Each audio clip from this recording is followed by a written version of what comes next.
درود میگم با بیننده عزیز رادیو آزادی. بازم شالگل خوجه هستم در شروع هفته نو در روبروی شما و آماده برای رساندن خبرهای نو از تاجیکستان و همراه با شما میبینیم که در این شب و روز، یعنی در 2 روز گذشته و امروز، چه خبرها در تاجیکستان مهم است و تا اینکه شما نیز در جریان تحولات تاجیکستان باشید.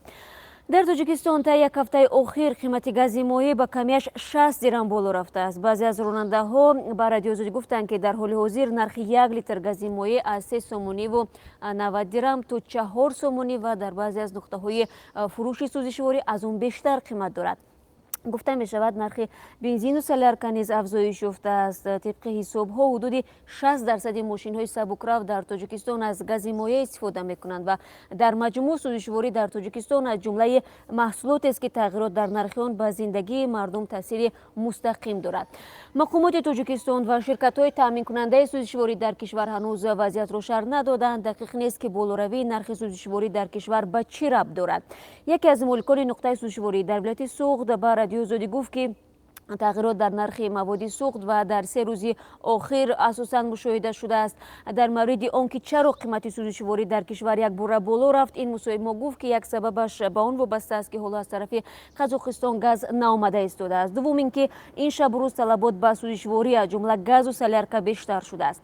از سوی دیگر موسم کار در صحراست و مردم سوزشواری زیاد میگیرند. این مالکی نقطه سوزشواری گفت فعلا مواد ذخیره کرده خود را به فروش گذاشتند و معلوم نیست که بعد یک هفته چه اتفاق خواهد افتاد.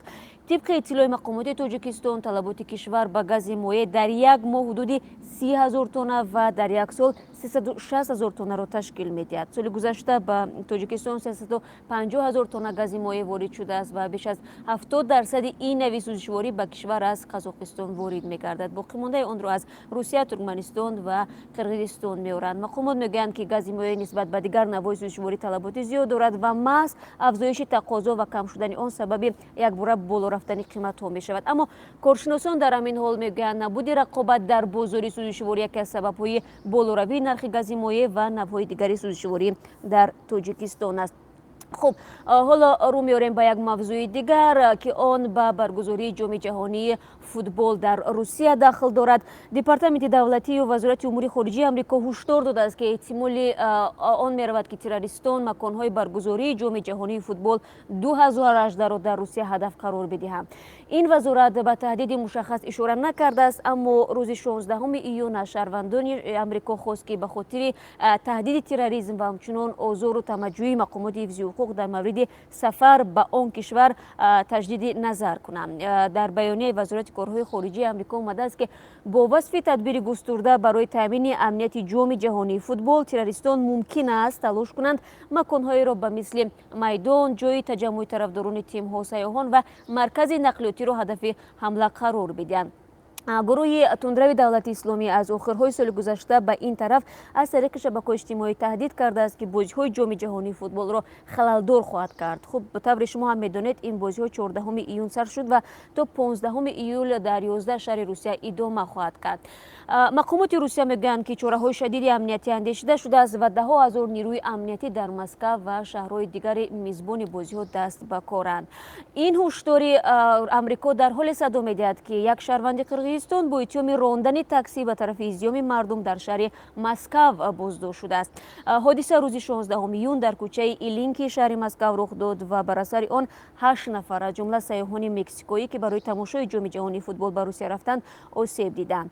اناربک اولو چینگیزی 28 ساله در بازپرسی ابتدایی گفته است که هدفش پخش کردن آدمان نبود، بلکه اداره ماشین را از دست داد و شما بیننده عزیز صحبت با تفصیل این راننده را میتونید در جریان روز از رادیو آزادی، از برنامه خبری که در آزادی ویدیو یوتیوب پخش می شود با خبر شوید و تماشا کنید.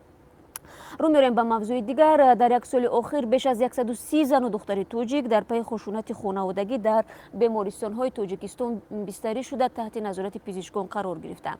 سیده عمرزاده معاون اول وزیر تندرستی تاجیکستان هفته گذشته در نشست در دوشنبه گفت از اینها 40 نفر به زورآوری روانی، 14 نفر به زورآوری اقتصادی و 7 نفر به زورآوری شهوانی دچار شده. مقامات گفتند که قربانیان خشونت تنها پس از آن که نتوانستند در شرایط خانه وضع خود را به نمایند به بیمارستان ها می روند. به اطلاع سازمان های مدافع حقوق زنان در تاجیکستان هر روز حداقل 2 شکایت از خشونت خانوادگی به دست آنها می رسد، اما نه همیشه زنانی که مورد خشونت و بدرفتاری قرار می گیرند به نهادهای دولتی و سازمان های اجتماعی مراجعت می کنند. خب در جامعه تاجیکستان همان و بسیاری ها به این فکرند که گپ خانه به بیرون باید نبراید، ولی گاه چنین پنهانکاری با فاجعه می انجامد. مثلا سال 2017 در کشور حدود 500 حادثه قصد خودکشی و خودکشی زنان ثبت شده است. مقامات گفتند بخش عمده این زنان در پی خشونت خانوادگی قصد به جان خود کردند و سازمان هومن رایتس واچ میگوید قانون مخصوص جلوگیری از خشونت خانوادگی در تاجیکستان که سال 2013 قبول شده است هنوز هم پورا کار نمیکند. و یک خبر دیگری ما سیاسی است. نماینده حزب حاکم خلق دموکراتی تاجیکستان در انتخابات میان دوری به وکیلی مجلس نمایندگان در حوزه ونج چیل پیروز شده است. از حکومت نویه ونج به رادیو آزادی خبر دادند که در این انتخابات که روز 18 ایون برگزار شد، نورعلی ریویف معاون اول رئیس ولایت بدخشان کوهی با کسب 98.7% آن را انتخاب کننده ها مثلا به پیروزی کامل او را به دست آورده است. انتخابات در این حوزه برای کرسی وکیلی ففتیده محبتچو روزدار برگزار شد.